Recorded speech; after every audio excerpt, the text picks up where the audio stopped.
Back in 2021, everything felt like a mess. My job didn't make me happy, my studies were overwhelming, and my health, let's say, it wasn't that great.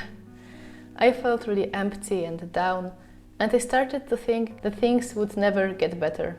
But guess what? I turned it all around, and now I'm here to tell you it's never too late to follow your dreams and to start making games.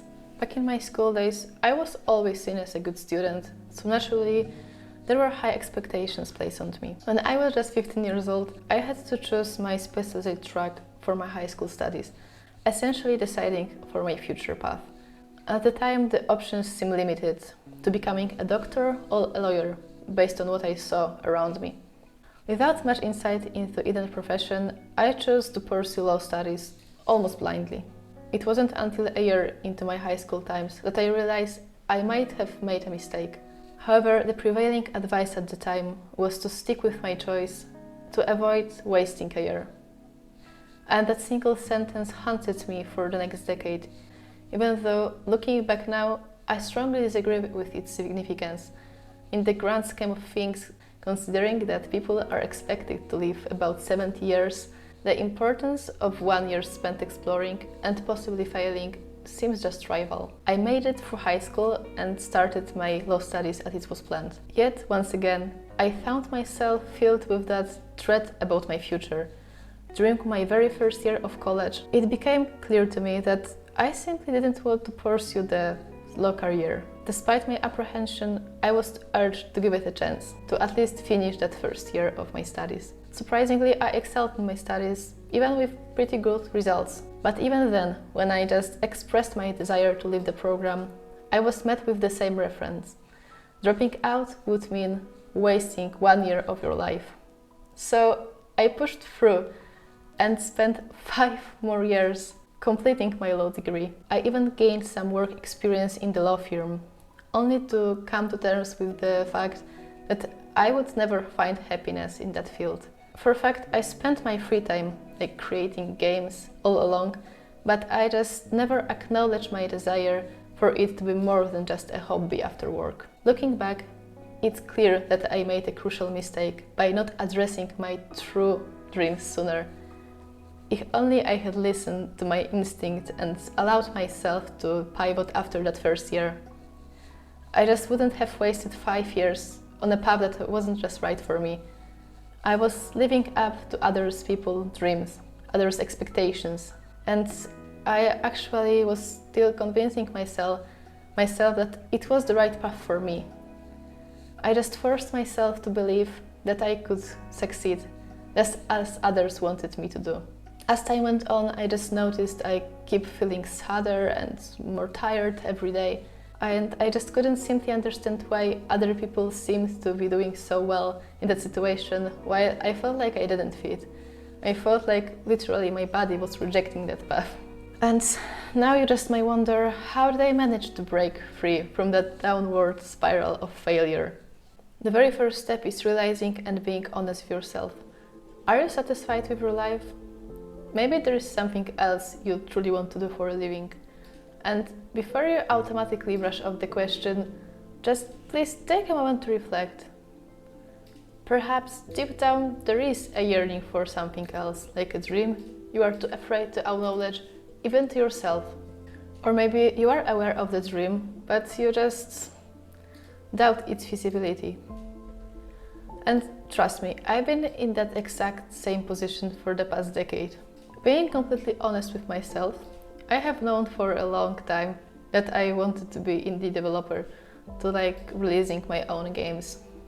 And deep down, you also probably know what's the best for you.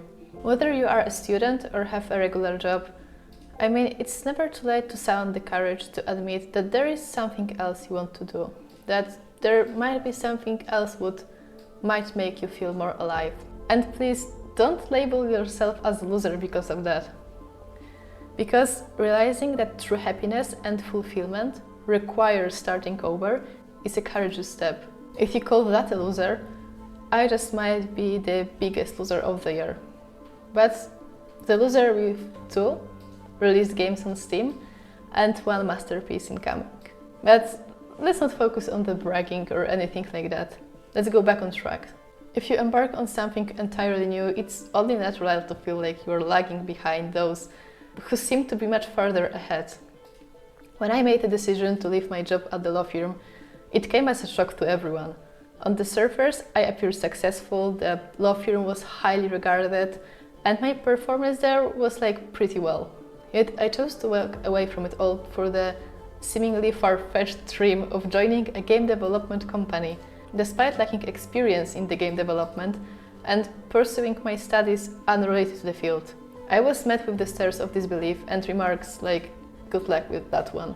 But I decided to fight for myself, to pursue my passion relentlessly. Every spare moment was dedicated to creating 3D assets for my portfolio. Eventually, my perseverance paid off, and I secured my first job in the game development industry. That was a monumental success, because for the first time, I pursued something I really wanted to do. When you've decided that you want to create your own game, you've probably just realized that you have very little time for that, and creating a game is a very time-consuming thing, right? When AJ and I started creating our first Steam game, both of us had full-time jobs. We're also still studying. Thankfully, I was already in my game dev-related job, but anyways, it might sound like we had no time at all. However, that's not entirely true. We did have some time, but it was very limited at the time. And that's exactly when you need to face the reality and plan something small for your first project. Small, not complicated. It's also important to assess realistically how much time you can put into game development each week. Even if you realize that you might have only like 2 hours on Sundays, for example, it's still a great way to start. Just make a progress every Sunday for those 2 hours and be consistent with it. I have to warn you, it might become addictive and you might end up spending even more time on it. However, even with those 2 hours, I guarantee you that after some time, you will see a significant progress. That's exactly when I started to feel alive again. However, I won't sugarcoat you, not everything was easy back then. I encountered some health issues along the way, but I won't delve into that here. If you are interested, you can watch my other video about my game development journey for more details.